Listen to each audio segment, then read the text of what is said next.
apakah kultur masyarakat sana ya, berdasarkan kontur, kemudian budayanya, yang membuat mereka kemudian menjadi menanam tembakau, atau karena menanam tembakau, akhirnya menciptakan kultur budayanya.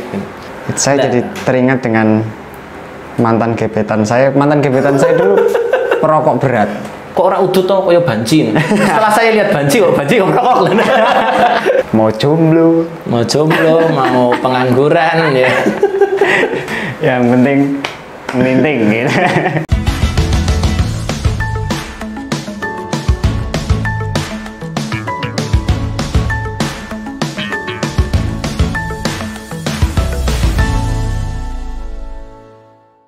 Halo, selamat pagi. Buka buku perisai.id.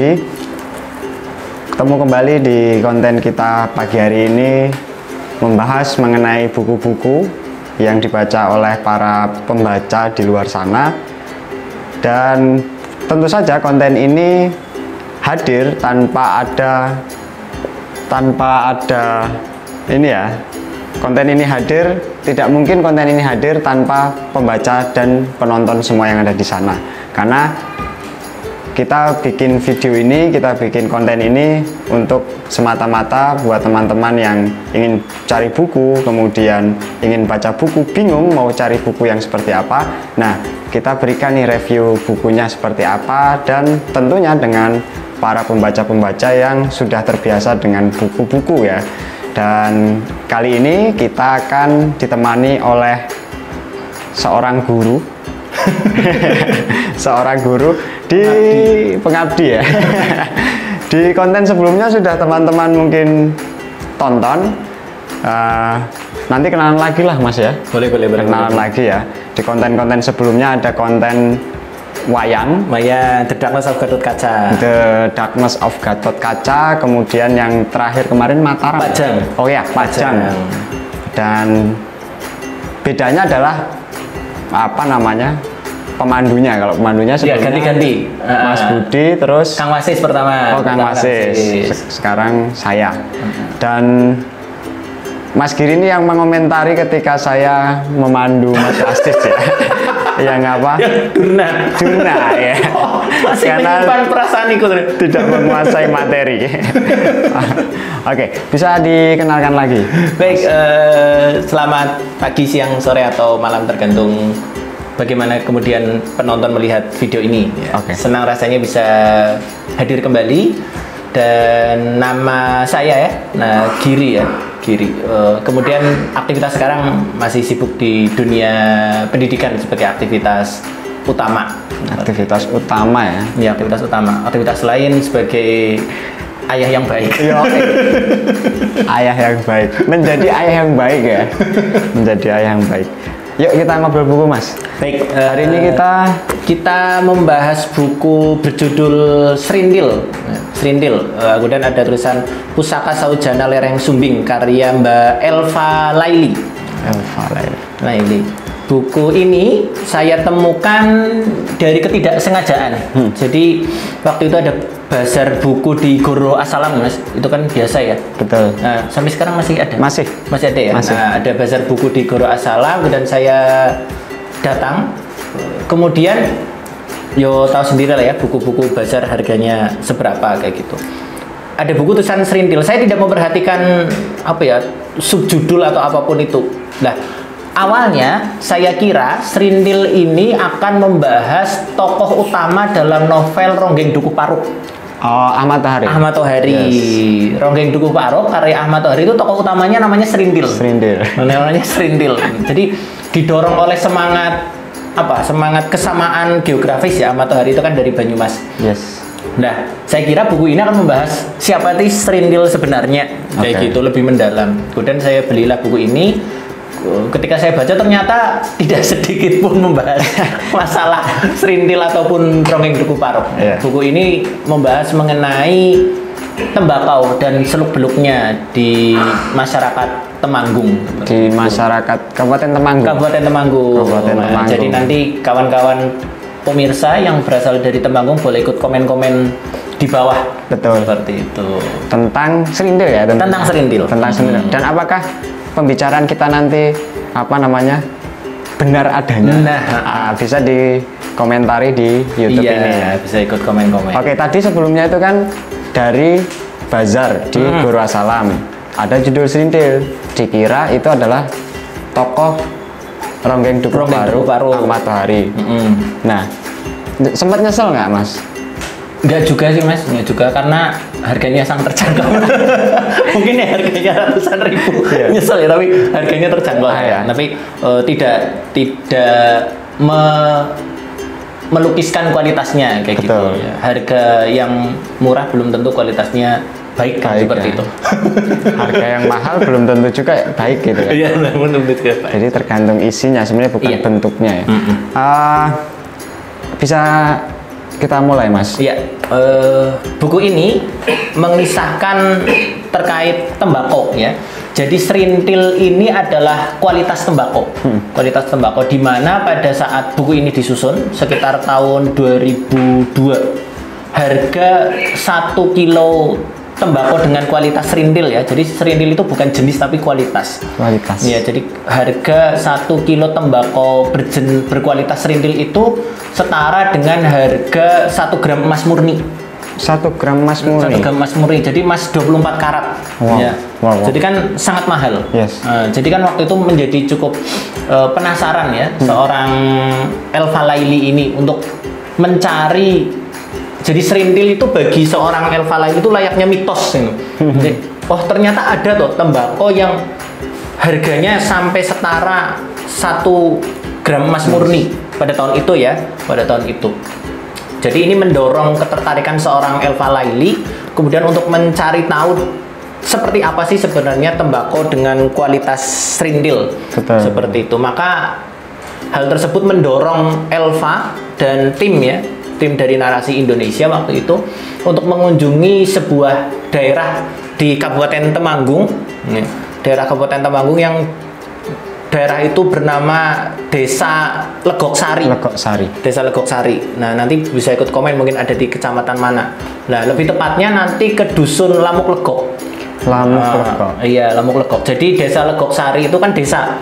Ada 2 dusun terkenal, ada Dusun Lamuk Gunung dan ada Dusun Lamuk Legok. Nah, disebut Lamuk Legok karena di legok gitu Mas. Di cekungan lembah. Nah, jadi mendorong penulis untuk menuju ke daerah tersebut. Dan disitulah kemudian penulis menelusuri keberadaan tembakau dengan kualitas serintil. Kualitas ini. Sorry, Lamuk Legok sama tadi Legok Sari. Legok Sari itu nama desanya. Nama desanya. Dusunnya, Lamuk Legok itu dusunnya. Lamuk Legok sama satunya? Lamuk Gunung. Lamuk Gunung itu di lereng apa berarti? Merbabu. Lereng Gunung Sumbing. Sumbing ya? Sumbing, Sindoro Sumbing. Ya, berarti di Gunung Sumbing. Di lereng Gunung Sumbing. Di ketinggian berapa disebutkan tidak? Di situ tidak disebutkan. Tidak disebutkan. Jadi penulis hanya menyebutkan bahwa tembakau serintil atau tempat paling terkenal sebagai penghasil tembakau serintil ada di Dusun Lamuk Legok itu. Lamuk Legok. Oke, serintil ya, tembakau. Tadi disebutkan di atas bahwa tembakau serintil itu adalah kualitas. Kualitas. Tapi Mas Giri, sorry, merokok? Tidak, saya tidak merokok. Melinting? Wah, ini kurang afdol. Kurang afdol. Iya, tembakau dibahas oleh orang yang tidak merokok. Tapi ini Elva Laili juga tidak merokok. Tidak merokok ya. Dia perempuan juga ya. Tidak. Tapi dikisahkan di buku ini bahwa ada juga perempuan-perempuan di Temanggung ya, perempuan-perempuan juga mereka merokok kayak gitu. Jadi merokok sudah tidak lagi menjadi sekat pembatas laki-laki dan perempuan kayak gitu ya. Jadi perempuan laki-laki merokok bersama. Karena di sini dikisahkan juga ketika para petani-petani tembakau ini menjemur tembakau, setelah memberesi jemuran tembakau itu mereka merokok gitu, padahal mereka ya perempuan gitu. Jadi mereka perempuan. Jadi merokok itu tidak tersekat di antara laki-laki dan perempuan. Yes, itu. Dulu saya dicibir karena tidak merokok. Ya. Kok orang udut toh kayak banci. Setelah saya lihat banci, banci kok merokok lah. Bagi sing benar, ya. Sing udutnya banci kok ndak. Ya. Ternyata banci pun yang merokok ya. Dulu saya dicibir kayak itu, enggak merokok katanya banci. Padahal banci yang merokok. Ya.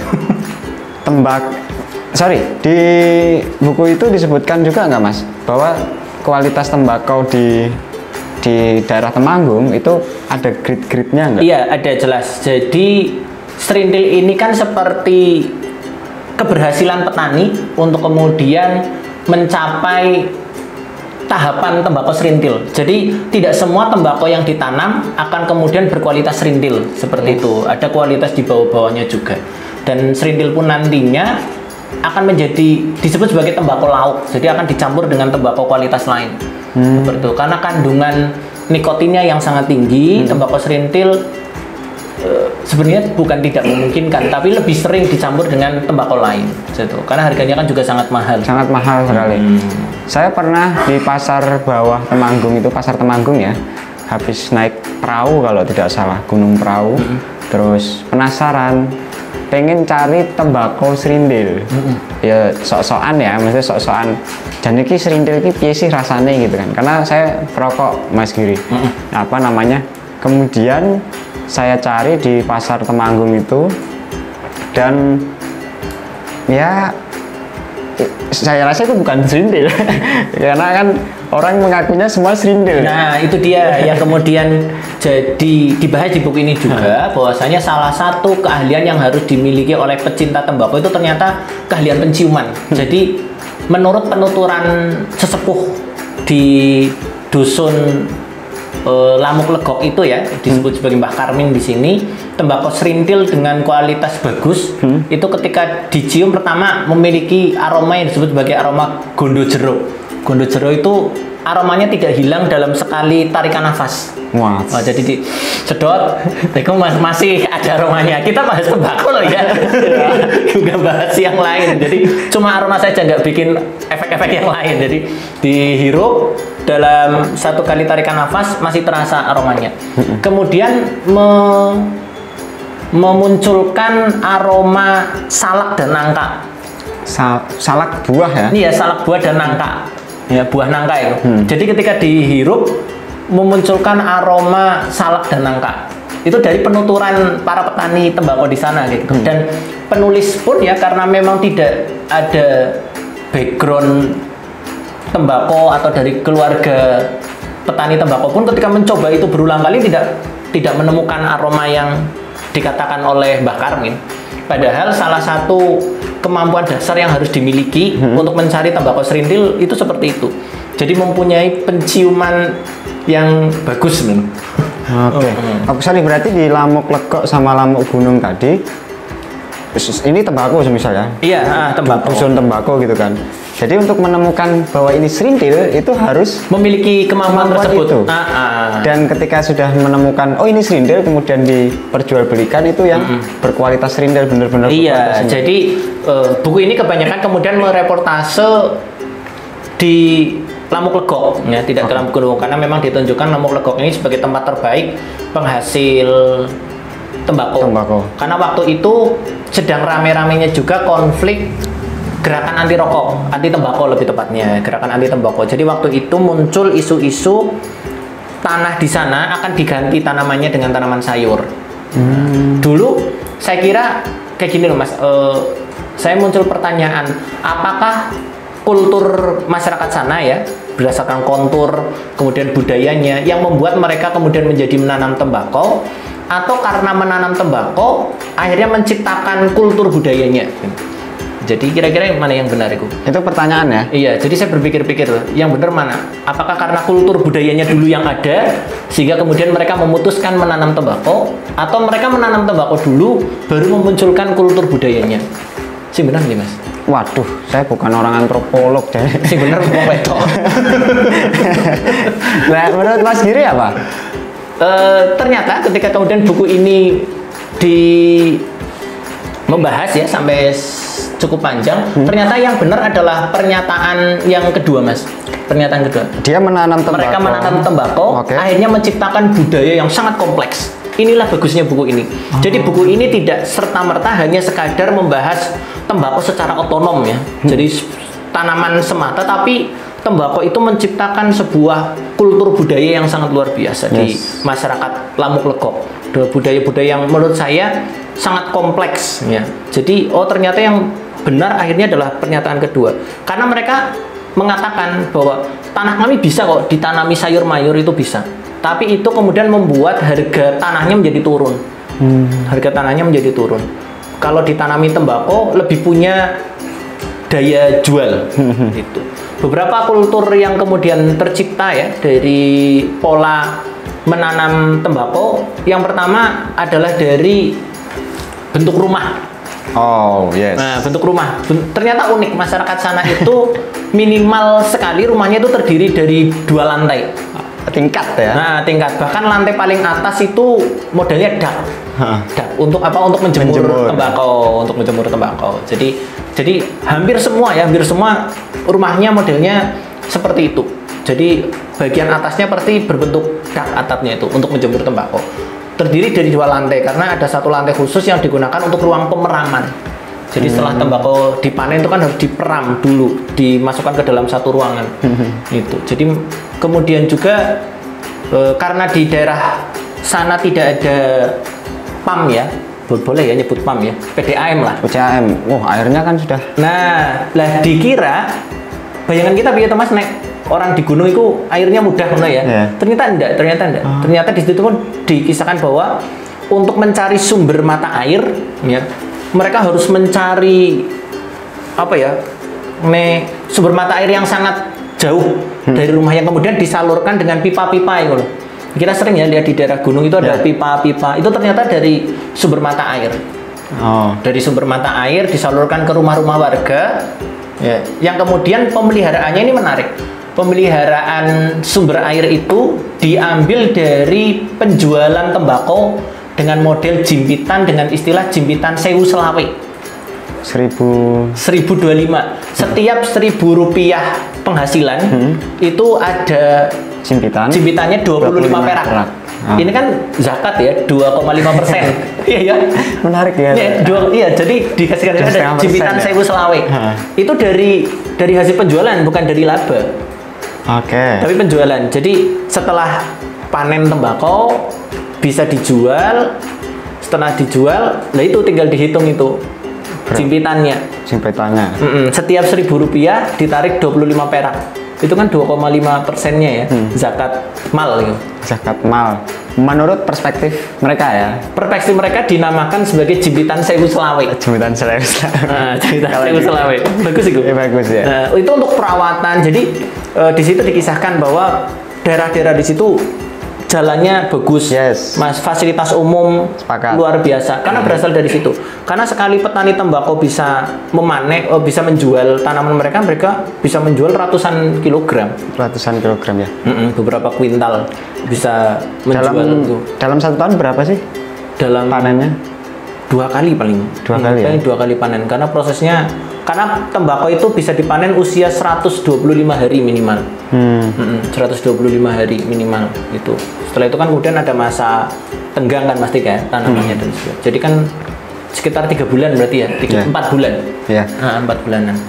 Berarti di buku Serintil Elva Laili itu menceritakan atau memotret tentang kondisi sosial, ekonomi jelas, psikologi, politik nggak sampai kayaknya nih, politik nggak sampai. Yang tadi lebih gerakan anti tembakau. Iya, lebih ke arah karena waktu itu sedang rame-ramenya gerakan anti tembakau pada waktu itu. Sehingga ketika penulis hadir di situ pun pertanyaan wajar yang diterima penulis adalah dari mana dananya untuk membuat liputan seperti ini. Dan penulis merasa itu pertanyaan wajar di tengah masyarakat yang sedang siaga penuh ya terhadap gerakan anti tembakau. Kan mereka sampai membuat posko laskar kretek. Betul. Urip mati mbako. Maksudnya hidup mati mereka ya dengan tembakau. Saya baca buku Perlawanan Politik Petani Temanggung ya, karya Muhammad Sobari, budayawan ya, Muhammad Sobari, yang banyak menulis mengenai Temanggung sih, petani-petani tembakau itu gitu.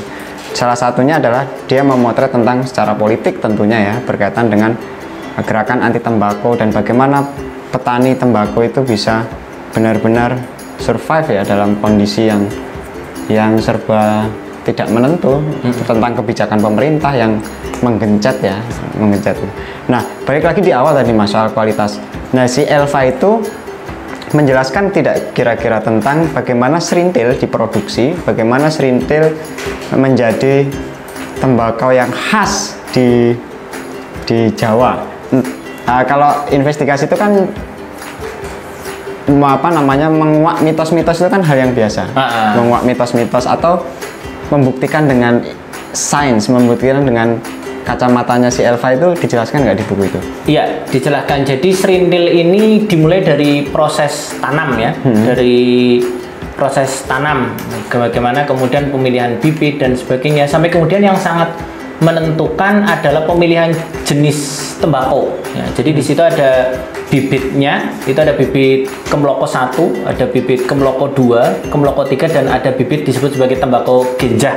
Genjah atau genjah ya, mengijanya sih nggak begitu tahu. Keempat. Nah, genjah itu. Nah, sementara yang banyak ditanam oleh petani sana itu adalah genjah, kemudian Kemloko 1 dan Kemloko 2. Yes. Kayak gitu. Karena Kemloko 3 tidak ditanam karena Kemloko 3 itu terlalu tinggi. Tanamannya terlalu tinggi, kemudian rawan rubuh ketika terkena angin, kayak gitu. Jadi yang banyak ditanam itu dikatakan ada varian genjah, ada Kemloko 1, Kemloko 2, dan Kemloko 3. Seperti itu. Kemlaka. Kemloko. Kemloko ya. Saya jadi teringat dengan mantan gebetan saya. Mantan gebetan saya dulu perokok berat. Kok bisa? Lanang loh? Cewek. Cewek. Halo. Dia sering menyebut Kemlaka. Tanyakan dia suka ngelinting gitu loh Mas. Dia kan ikut gabung di apa namanya kelompok kretek ya, kelompok kretek. Terus dia mengelinting gitu. Kemudian tak tanyain itu tembakau apa gitu, tembakau Kemlaka, Kemlaka dari Temanggung. Dan sekarang dia sekarang apa? Jadi staf ahli DPR. Staf ahli DPR RI. Dapil 5. Itu dulu.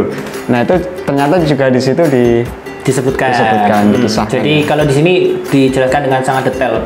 Varian Kemloko 3 itu tidak ditanam karena tingginya hampir 2 meter tinggi tanamannya. Diharapkan tuh mudah terkena angin, akhirnya rubuh dan sebagainya. Yang kemudian banyak ditanam ada Kemloko 1 dan Kemloko 2. Kemloko 1 dan Kemloko 2 yang itu akan menjadi kualitas serindil. Iya, jadi berpotensi serindil kayak gitu. Karena nanti banyak sekali faktor yang sangat memengaruhi dalam penanaman tembakau serintil ya, yang kemudian akhirnya berkualitas serintil itu. Apa faktornya itu, Mas? Yang pertama jelas cuaca, dari jelas ya, cuaca, kemudian bagaimana proses pengelolaannya. Ya. Bahkan ada satu proses yang sangat ilahiyah. Ini dia menarik. Ketika tembakau itu diperam itu setelah dipanen kan ditempatkan di satu ruangan. Jadi tidak itu petani sangat mengharapkan turunnya yang disebut sebagai bun. Bun itu apa ya? Mungkin kabut tipis. Ini disebut sebagai kabut tipis yang nanti kalau kabut tipis ini masuk ke ruangan kemudian menempel pada daun tembakau, ini akan semakin meningkatkan kualitas daun tembakau itu. Di mana letak ilahiyahnya? Nah kan kita nggak bisa menciptakan bun itu. Oke. Bun itu kan proses dari alam. Kan ilahiyah banget itu. Jadi makanya Cak Nun ki ngomong bahwa pekerjaan tanpa kita menafikan profesi yang lain ya. Pekerjaan paling tawakal itu petani. Mantap. Ya, pekerjaan paling tawakal. Kita guru, mungkin iso gawe metode pembelajaran apalah men anak tertarik dan ning petani coba wis bar garam bar apa gari ngenteni tok to. Wis ditawakal aja sama Gusti Allah. Nah, jadi proses bun itu. Proses bun, maka yang bisa dilakukan petani adalah mengakali. Jadi desain ruangan yang digunakan untuk memeram daun tembakau itu memiliki banyak pintu. Jadi seperti labirin, memiliki 4 pintu. Ketika bun itu kira-kira mau turun, ada pintu yang dibuka. Nanti kalau terlalu dingin, ada pintu yang di sana buka, sini tutup. Termasuk model kaca yang digunakan adalah kaca nako. Ngerti ya Mas? Kaca nako. Ngerti. Kaca nako ki lho, sing kotak persegi panjang ki lho. Biasanya satu jendela itu ada berapa? 1, 2, 3, 4. langsung nggak ngerti lah. Oh bisa ditutup, dibuka itu loh. Kaca nako, nanti bisa di Google. Ya, jadi kaca ya sekarang mungkin hampir tidak digunakan ya. Kaca nako hampir punah. Tapi ada itu kaca nako lah. Jadi modelnya persegi panjang 4 itu. Nah itu model dibuka tutup. Untuk tadi mengendalikan embun yang masuk ya. Jadi hanya bisa mengendalikan saja karena itu tidak bisa diciptakan. Oh, jadi proses ilahiyahnya seorang petani tembakau yang ingin memunculkan kualitas serintil itu adalah dengan cara tadi mengakali bun yang masuk. Selain mengakali, ada ritual-ritual tidak untuk? Jelas, itu ritual-ritual itu wajar ya saya kira di kalangan petani. Ya ada ritual-ritual sangat banyak lah yang kemudian sangat erat hubungannya dengan masyarakat desa. Ya, seperti ada ritual miwiti mengawali. Oke. Miwiti. Jadi itu ritual-ritual tersebut dikatakan ritual yang akan dilaksanakan ketika akan menanam, dengan berbagai sesaji di dalamnya, Kemudian ada ritual-ritual panen, kemudian ritual sedekah bumi. Ya itu kan wajar-wajar kita jumpai. Bersih deso. Ya, jadi memang ritual-ritual yang kita jumpai di masyarakat Jawa secara pada umumnya. Berarti ritual itu merupakan bagian daripada proses juga sebenarnya dalam memunculkan kualitas serintil itu. Iya. Oke, jadi buat teman-teman yang ada di luar sana, kretekus, perokok, di sini dibedakan loh antara perokok dan rokok dengan kretek. Gimana? Jadi awalnya kan saya nggak apa bedanya ya rokok kretek. Ternyata dibedakan. Rokok itu hanya sekadar tembakau yang kemudian dilinting dengan kertas atau nipah, daun nipah atau dengan daun klobot. Itu kulit jagung. Iya. Nah itu disebut merokok. Itu merokok. Tapi ketika ditambahi cengkeh dan kemenyan itu jadi kretek. Jadi titik letaknya bedanya di cengkeh. Oh, semakin banyak. Bukan semakin banyak. Ketika diberi cengkeh, maka dia jadi kretek. Oke. Nah, ketika hanya tembakau, kemudian digulung dengan kertas nipah atau klobot itu disebut sebagai rokok. Berarti kalau ini apa? Ya apa nih? Ini rokok cengkeh, rokok. Ini ada kandungan cengkehnya. Malah dikira iklan. Di Samsu ini rokok yang dihisap. Jadi putihan itu berarti rokok ya kalau? Iya, karena di sana kan orang merokok, bahkan di situ penulis sampai heran ya dengan para petani tembakau yang ketika kemudian mereka memanen daun tembakau, mereka nggak ngemil biasanya kan jam-jam 10 ki pengen ngemil ngono loh. Mereka hanya merokok saja. Ngopi? Iya enggak, mereka hanya merokok saja karena kan dinamis. Mereka paling yang ngopi ketika jam makan siang. Tapi kok tidak diselani ngemil, padahal mereka ketika ngangkut daun tembakau itu beratnya sampai 50 kilo. Dan mereka mengakui bahwa merokok itu dayani. Jadi memberikan energi lebih ketika merokok gitu. Jadi lebih kuat. Secara medis belum ini statement mereka ya. Secara medis belum dibuktikan. Tapi ketika mereka mungkin kandungan nikotin kandungan nikotin di dalam daun tembakau itu. Bisa. Nih ya, kandungan nikotin di dalam daun itu yang kemudian memacu jantung untuk bekerja lebih cepat. Nah, sehingga mereka merasa ketika ngerokok itu daya ini. Karena saya punya paman itu almarhum itu ketika pagi itu nggak pernah sarapan, tapi yang penting ngerokok ngelinting. Masih ngelinting. Ngelinting. Jadi tembakau, kemenyan, ngelinting. Dan nggak sarapan loh sebelum berangkat ke sawah. Ngopi ya? Iya ngopi, kemudian ngerokok dan berangkat ke sawah itu. Dan usianya sampai 90 tahun gitu. Iya kan? Iya, usianya sampai 90 tahun. Ngeri. Ya, dan saya masih ada di desa orang yang perokok aktif ya. Dan sekarang masih sugeng. Ya? Masih hidup. Berapa umurnya? Ya, mungkin sekitar 80-an mungkin. Gila. Jadi sebenarnya merokok lah, bukan merokok ya. Ngelinting lah, maka Anda akan insya Allah dipanjangkan umurnya kan. Saya tidak bilang seperti itu. Tapi beberapa pengalaman, terutama mbah-mbah dulu, Karena mungkin pola hidup mereka apa ya? Jadi saya perhatikan ya, yang kemudian berumur panjang itu kan petani ya.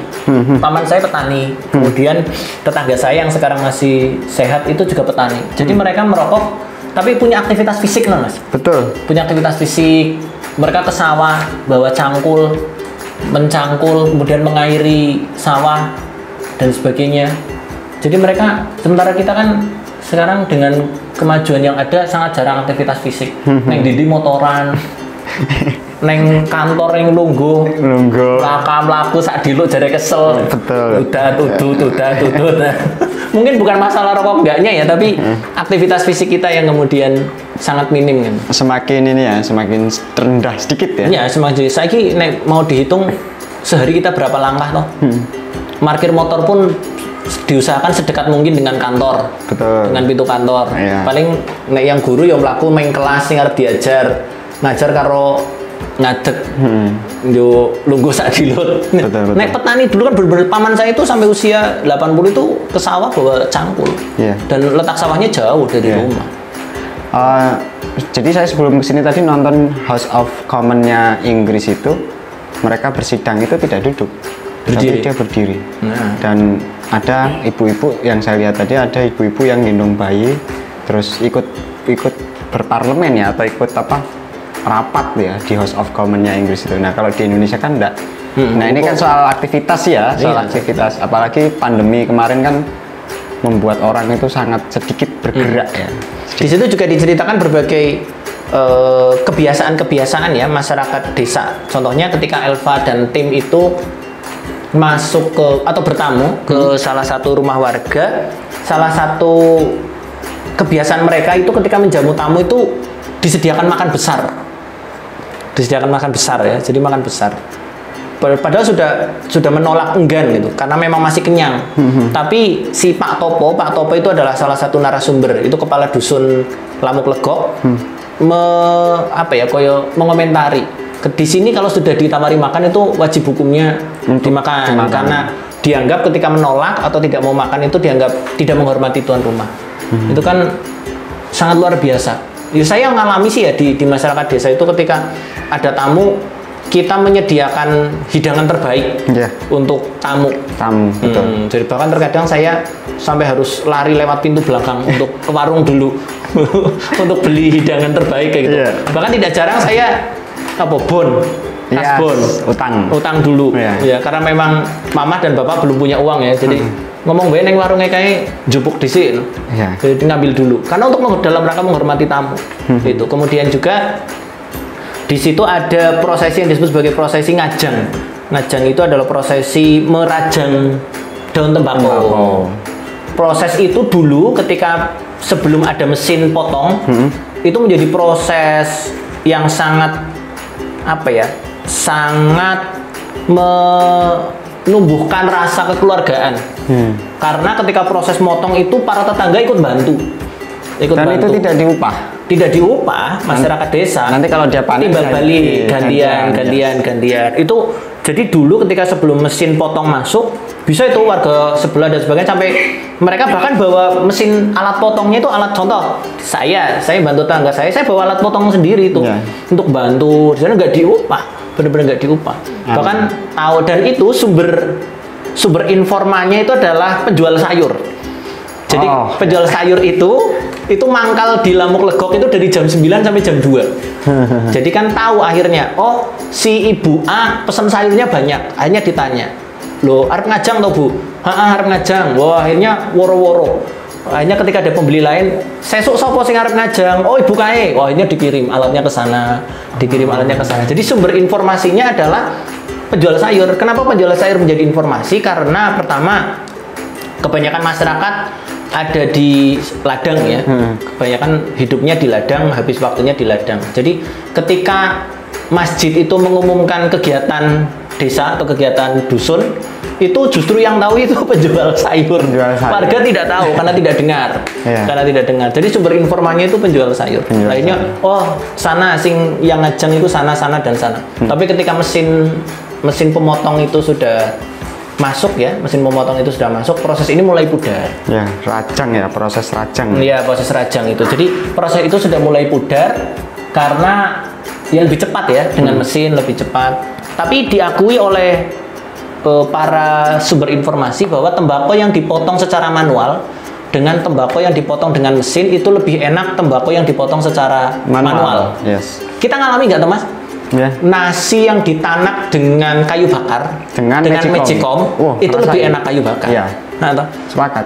Nasi goreng yang pakai areng sama yang pakai gas itu Iya. lebih enak yang areng. Areng.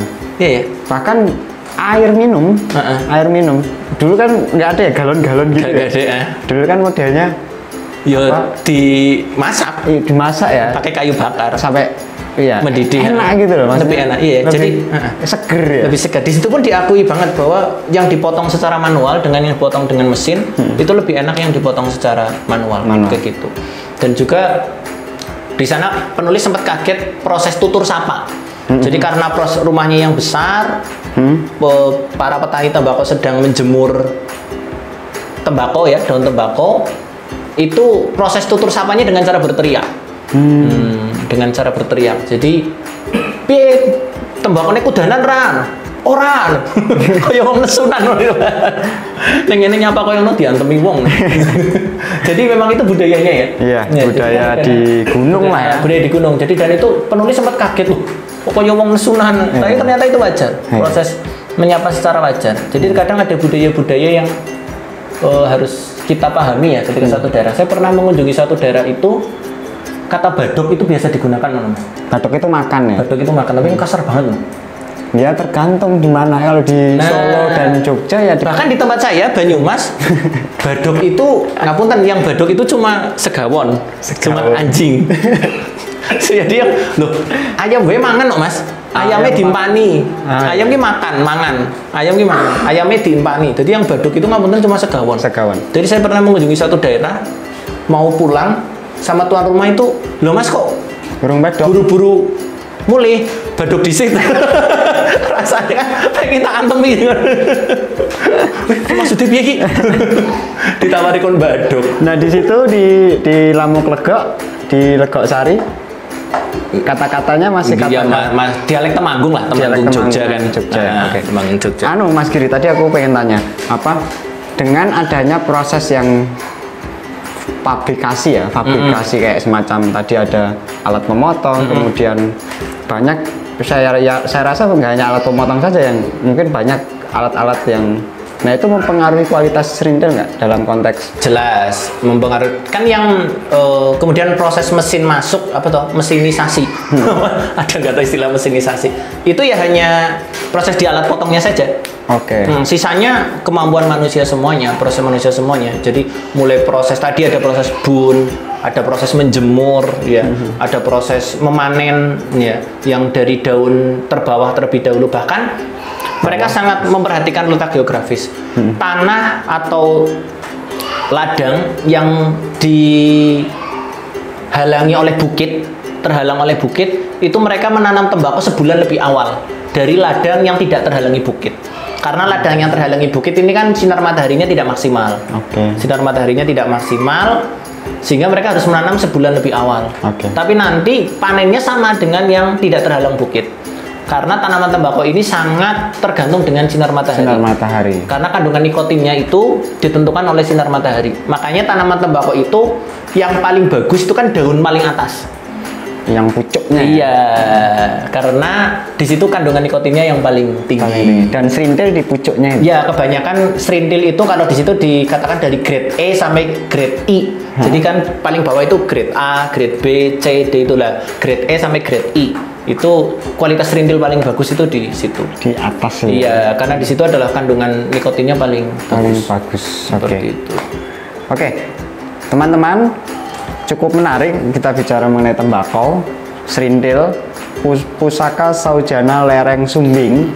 Teman-teman mungkin yang sudah ke Sumbing mungkin bisa mampir ke Lamuk Legok atau Lamuk Gunung. Nah, kenapa pembaca di luar sana harus baca buku ini? Maksudnya kenapa perlu baca buku ini? Terutama bagi para kretikus atau buku ini masih ada nggak ya? Ya semoga masih ada lah sekarang dengan menjamurnya toko online, kayak kira buku itu beberapa orang jual ya secara personal maupun secara buku. Yang pertama adalah buku tidak hadir secara otonom. Yes. Buku kan tidak sebuah karya otonom, tapi menyimpan banyak cerita. Ya, ada buku yang diberikan kepada seorang, contohnya sebagai bentuk kerinduan, sebagai bentuk perhatian, sebagai bentuk pengenalan. Nah, termasuk juga buku Srintil ini tidak sekadar membahas tembakau. Oh, tapi ternyata tembakau itu memiliki sebuah khasanah budaya yang sangat luas. Bahkan Mbah Karmin sebagai salah satu sumber informan di situ mengatakan bahwa mati urip bako.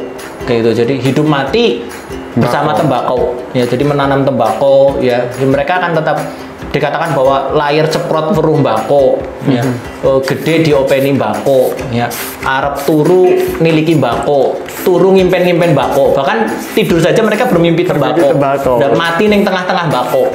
Jadi mereka punya cita-cita semulia itu kayak gitu, karena mereka merasa bisa hidup dengan tembakau, membangun rumah sedemikian banyak, menyekolahkan anak, membeli harta benda, bahkan ada yang berangkat haji dan umroh dengan tembakau, ya, dengan hasil penjualan tembakau maksudnya ya. Nah itu, bahkan mereka termasuk membangun fasilitas umum ya. Mbah Karmin itu membangun rumah di tahun itu habis sekitar 500 juta. Mungkin kalau ditaksir harga sekarang 2012 ya buku itu ditulis berapa miliar. Itu dari hasil mengolah tembakau ya sebagai petani tembakau. Itu. Jadi pentingnya kemudian buku ini atau buku yang lain bahwa buku itu tidak hadir secara otonom. Buku menceritakan sebuah hasanah yang sangat luar biasa di baliknya. Betul. Entah itu sejarahnya atau cerita di dalamnya. Termasuk buku Srintil ini, dengan membaca buku ini kita menyadari bahwa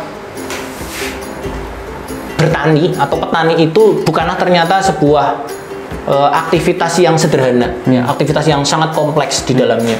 Mulai dari proses pemilihan bibit sampai proses memanen, proses yang sangat kompleks, yang sangat luar biasa. Dengan itu mungkin kita akan sangat menghargai rokok yang kita hisap, yang Anda hisap, saya tidak hisap, atau nasi yang kita suap ya. Kalau dalam hal ini adalah petani padi. Ya, iya, nasi yang kita suap ya. Apakah nasi yang kita suap ini hasil panen petani kita atau hasil panen petani Vietnam contohnya gitu.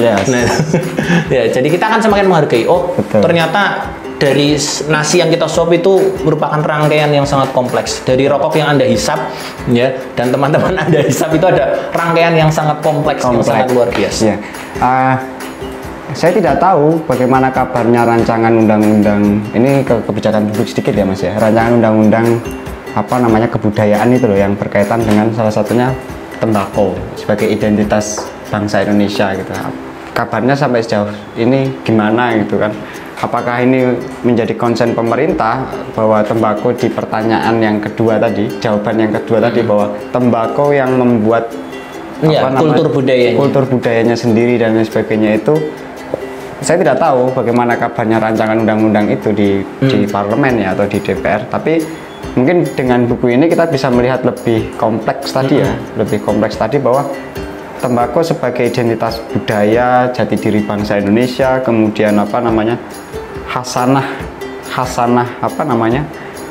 Jawa dan lain sebagainya itu ternyata termaktub ya di dalam setiap aktivitas para petani tembakau. Para petani tembakau di dalamnya.